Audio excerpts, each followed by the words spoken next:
Hong Kong is a place where the East and the West meet. This is a direct quote from the movie and also goes to show the themes and images from the film. The city is filled with expats and locals and everyone in between. There is so much potential for a chance encounter, and that is where we meet our two protagonists. Millennials Josh and Ruby meet each other one fateful night. Josh is standing at a loud bar killing time by looking at his phone and wistfully watching other people have the night of their lives. That's when he sees Ruby. The scene opens outside a bar, where Josh, an early 30s business type, is smoking a cigarette and scrolling through his phone. He's handsome and a bit guarded. A woman hurriedly leaves the bar and stands beside him as she frantically calls her friend. This is 29-year-old Ruby. She is dressed in a nice colorful outfit and her hair flows freely down her back. Josh's attention is captured. Josh overhears Ruby trying to get in touch with her friends after getting separated. She's lost signal, so the GPS on her phone isn't working. She seems a bit annoyed to be so lost in an unfamiliar city. Josh politely asks her where she's heading. After a few quick snarks from Ruby about not talking to strangers, she finally lets him in on her situation.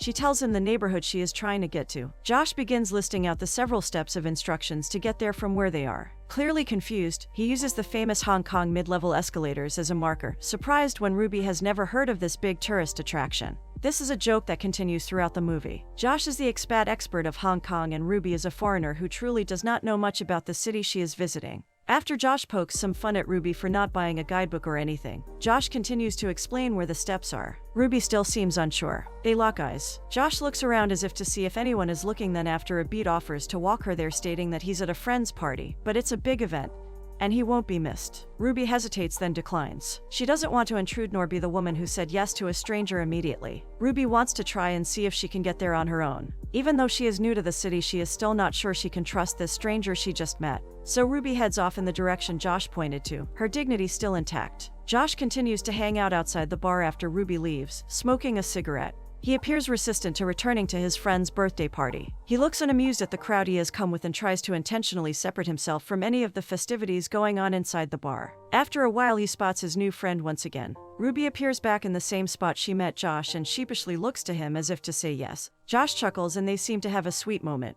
He then offers again to escort Ruby, and this time she finally accepts. There's a flirtatious energy between them. As they walk, Ruby reveals she's from LA and here for a short trip for work. Ruby loves Los Angeles. She loves the weather and the people, and especially the Mexican food. But she feels lost in her current job. Josh then tells Ruby that he's been in Hong Kong for 10 years and before that lived in New York. Ruby picks up on a snobbish vibe from Josh about Los Angeles, which Josh admits to. He explains that it's never a good sign when all a city has going for it is the weather. Ruby dismisses that as not the only good factor for the city, but emphasizes how great the weather is there. Josh asks Ruby what she does for work and she says she's a toy maker. When Josh tells Ruby about a toy his niece is obsessed with, Ruby says that she designed that very toy, which impresses Josh. Ruby admits, though, that she did not always intend to be a toy designer. She went to school for fashion design and still wants to pursue that dream career in some capacity. When they arrive at the famous escalators, Ruby observes a couple ignoring each other on a date and looking at their phones. Josh defends the couple and the two lightly bicker about whether this is a sign of a bad relationship.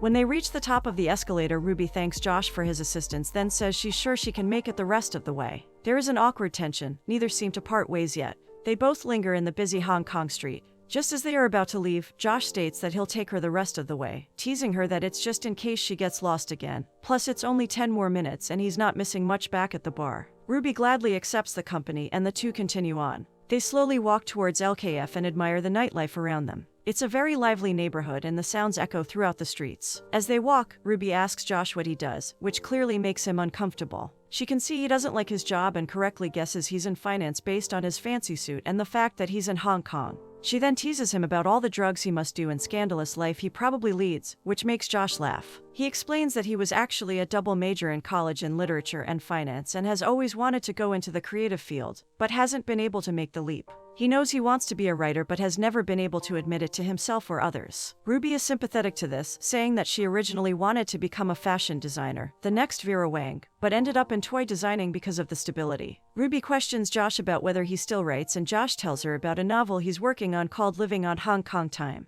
The novel follows an American expat living in Hong Kong and observing the dynamic and unique fast-paced culture. Ruby notes how bizarre the word expat is since her own grandparents moved from Hong Kong to America, but are called immigrants rather than expats. They slowly exchange these little pieces of their lives and histories, creating a tighter-knit relationship than either is really realizing. The two continue to stroll through the city admiring its beauty. There are people taking pictures in the streets and dancing and noisily drinking at the bars that line the path. Josh points out his office building and comments on all the offices with lights on where people are still up working. He emphasizes the very intense work attitude of employees in Hong Kong and the pressure to be successful. He also talks about how he does not really feel that pressure because he is not really invested in his job. Ruby and Josh are more similar than they think, and these little glimpses into their lives really show how the relationship is forming and starting to really bond the two. Ruby asks if he has any interest in going back to New York, but he says no. Despite the rise and grind nature of Hong Kong, he loves the city. He even stops to point out the lights from the buildings and the city line in the distance. He is entranced by the colors and sounds and energy of this enchanting city. Ruby is mesmerized by Josh and his love of a city that is wholly unfamiliar to her. Eventually, the two arrive at the street of clubs where Ruby's friends are. As they cross the street, Josh pulls Ruby out of the way, saving her from getting hit by a car, which she thanks him for and says that she's not used to cars driving on the wrong side of the street.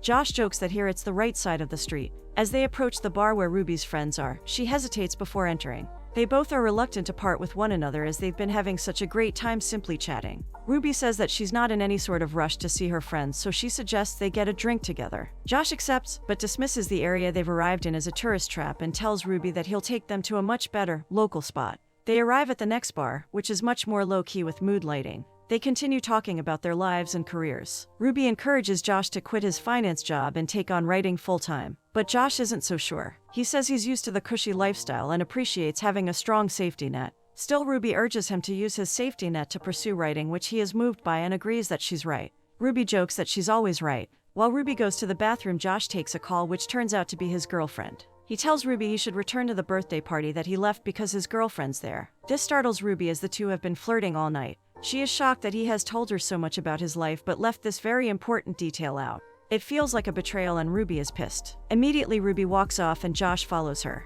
He apologizes for misleading her but explains it would have been strange for him to lead with having a girlfriend. He also says that what they've been doing is innocent compared to his girlfriend, who's doing shots and flirting with guys back at the bar. Ruby questions whose birthday party it is and Josh admits that it is his girlfriend's birthday, which is why she is partying so enthusiastically. This annoys Ruby even more as his behavior has been manipulative, since it's almost like he's been talking to Ruby as a way to get back at his girlfriend. She tells Josh that she feels bad for his girlfriend. Ruby says she's leaving, but Josh asks for her contact info as it feels strange to simply never see her again after their night together. This makes Ruby even more mad. She sarcastically thanks him for a good night and leaves him in the bar. The story jumps to a year later. Josh walks alone in the city, now dressed more casually with a messenger bag over his shoulder. He gets onto a ferry heading to Kowloon and immediately spots Ruby. Delighted to see her, Josh enthusiastically asks what she's doing here. Ruby says that she's living in Hong Kong for a year for work after getting a promotion. Josh apologizes for what happened the year before and says he was a jerk for leading her on, which Ruby agrees with and accepts his apology. She then casually asks about his girlfriend. He confirms they are still together, then asks Ruby if she's with anyone. Ruby says that she has a boyfriend back in Los Angeles, and jokes that maybe she should have waited 3 hours to tell him as he did to her last year. They arrive in Kowloon and Ruby tells Josh she's going to a store to pick up clothes. When she tells him where the store is, he replies that he should accompany her because it's a somewhat sketchy area, and even says that her boyfriend would appreciate it. Ruby gives into this and accepts his offer. When they arrive at the shop, a mysterious man opens the door and leads them down a staircase to a room of tuxes. Ruby hands him her ticket, but there appears to be confusion. Josh speaks with the man in Cantonese and translates that the suit isn't ready, but he's able to negotiate a discount. After they leave the shop, Ruby tells Josh she's impressed with his Cantonese and says it's weird to hear a white guy speak the language. Josh jokes that it's weird to hear her speak English, and she retorts that she grew up in Los Angeles. Josh then asks if they can grab a platonic drink, which Ruby agrees to since he was able to get her boyfriend a discount on his tux. At the bar, Ruby pays for their drinks since he paid last time. Josh asks again for Ruby's contact info, but clarifies it's for platonic friendship purposes only. They exchange Facebook information, and when Ruby goes to the bathroom, she immediately looks through his Facebook, admiring photos of him.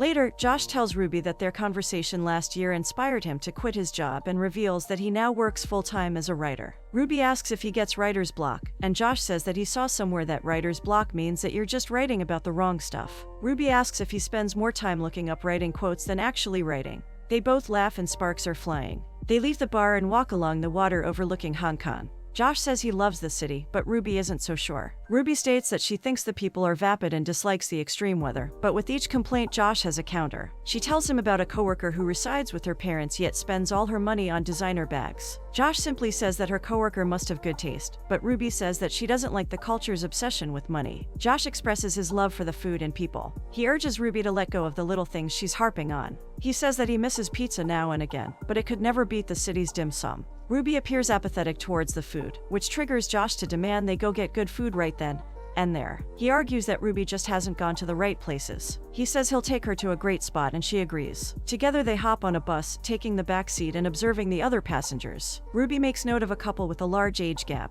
but Josh lightheartedly says she shouldn't judge, and it's normal for this city and their culture. He's also defensive because he says he's dated a few Asian women and got a reputation for having an Asian fetish. She asks Josh what he thinks others think of them when they see Ruby and Josh together, stating she worries that they might think she's a gold digger. Josh replies that she makes more money than him, but she clarifies that others don't know that. It's clear that Ruby's uncomfortable with others' perception of her, while Josh is much more relaxed, unbothered by what people think of him. The two continue to talk about the cultural differences between America and Hong Kong. Josh says that he misses people understanding his movie and film references, then quotes Seinfeld, which Ruby immediately recognizes and continues the bit, making them both laugh. They walk through a market, taking photos together and haggling with local vendors. Ruby even notices that her own toys that she designed are being sold by a local merchant.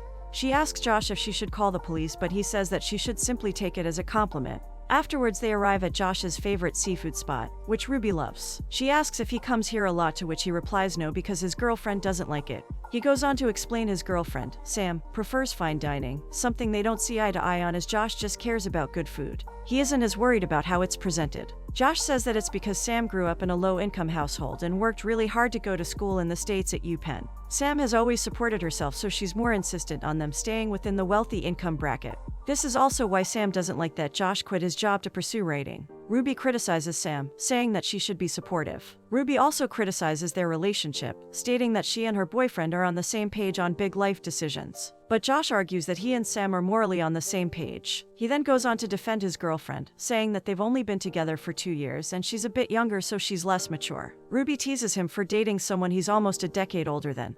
But Josh isn't offended. He merely laughs the comment off, then asks Ruby when she's going to quit toy making for fashion designing. Ruby says she appreciates all the work that goes into toy designing. Josh reminds Ruby that the year prior she seemed less enthusiastic about her work. Ruby explains that her viewpoint has since changed. She appreciates how much work goes into toy designing, and she recently saw a young boy picking out one of her toys at the store with his father. Seeing this impacted her greatly and even made her tear up a little. Josh comments on how sweet that is. The two pass a fortune teller on the street who convinces Ruby to come over, despite Josh reminding her that the setup is a tourist trap. They sit down at the stand and watch the man let a bird pick out a card for Ruby. The card is vague and Ruby is disappointed. Josh reminds her that the stand is a scam for tourists, but the fortune teller feels bad that she's obviously disappointed, so he tells her he'll read her himself. Ruby declines but asks him to read Josh. The fortune teller examines Josh's face, then says that he has a big nose, which means he'll make a lot of money when he's 40. Josh is slightly offended by this because he's Jewish, but goes along with it and laughs off the comment. The fortune teller then correctly states that Josh was engaged once. Josh, surprised, confirms this and exchanges a look with Ruby, who appears even more interested in Josh. Despite them having talked for hours, they're still mere strangers to one another's lives. The fortune teller continues that there's a new love coming into Josh's life. When Josh asks if the fortune teller knows this because of his nose, the fortune teller says that he knows this because of how Josh and Ruby look at each other. Josh looks at Ruby and they both blush. There is clearly a strong attraction between them. They leave and Ruby immediately asks Josh about his previous engagement. Josh explains that he was young and stupid. He met his previous fiancée in college and the relationship ended when she cheated on him. Ruby gets a reminder for a calendar call and says that her boyfriend makes them because he likes to see her in his calendar. She says that he's sweet and they've been together on and off for 5 years, but they were off when she and Josh met the year prior. Josh then receives a call from a friend. At first, Ruby appears uncomfortable, worried the call was from Sam, but Josh says it was actually a friend who's supposed to meet later. He then invites Ruby to go with him to a lounge where his friend's band is performing. When she hesitates, he clarifies that his girlfriend won't be there, which she quickly denies being concerned over. Ruby says she'll only go if Josh can successfully find a cab. While the first few pass, he eventually waves one down and together they head to Hong Kong where the band is playing at a bar. Once at the bar, Josh says hello to some friends and introduces Ruby. Then the two stand in the back, listening to the music. The next song appears to have some notoriety and people start dancing. Soon, Josh pulls Ruby onto the dance floor. Sparks fly as they slow dance and it looks like they're going to kiss, but just then someone interrupts them. The woman introduces herself as Josh's girlfriend's friend as if he's been caught cheating. Josh clarifies that Ruby's a friend who knows about Sam, but the damage is done. The friend leaves, clearly shocked, and Ruby exits to get some air. Josh follows after her and tries to shake off the encounter as simply odd and meaningless, but Ruby isn't convinced. She asks what they're doing, implying that their relationship isn't appropriate since they have significant others. Josh reaffirms that they're just hanging out and doing nothing wrong. Despite this, Ruby remains upset and says she has to go home. Josh asks if she wants to split a cab and she says yes. In the cab, Ruby confesses that she feels like she's emotionally cheating on her boyfriend, but Josh says that they shouldn't be too hard on themselves. Then he says that maybe the past night and the night a year ago is actually a sign they should reevaluate their relationships. Ruby admits to Josh that her boyfriend is actually her fiancé and is coming this weekend to help her pack because she's leaving Hong Kong within the week. Josh is upset, but knows he has no leg to stand on since he did the same to her the year prior. He asks why she isn't wearing a ring. Ruby goes on to explain that she's not wearing a ring because they're going to pick one out together since they agreed to get married together, which Josh then criticizes for being too logical and lacking in romance. A criticism Josh has made about Ruby in general throughout the night as he's urged her to act more spontaneously. Josh states he's happy for her, but Ruby appears hesitant, saying she doesn't know what she wants. When the cab arrives at Ruby's apartment, Josh asks Ruby what they should do. Ruby says she doesn't want to hurt her boyfriend, and Josh agrees he doesn't want to hurt his girlfriend. The film ends as they sit in the cab outside Ruby's apartment trying to decide what to do.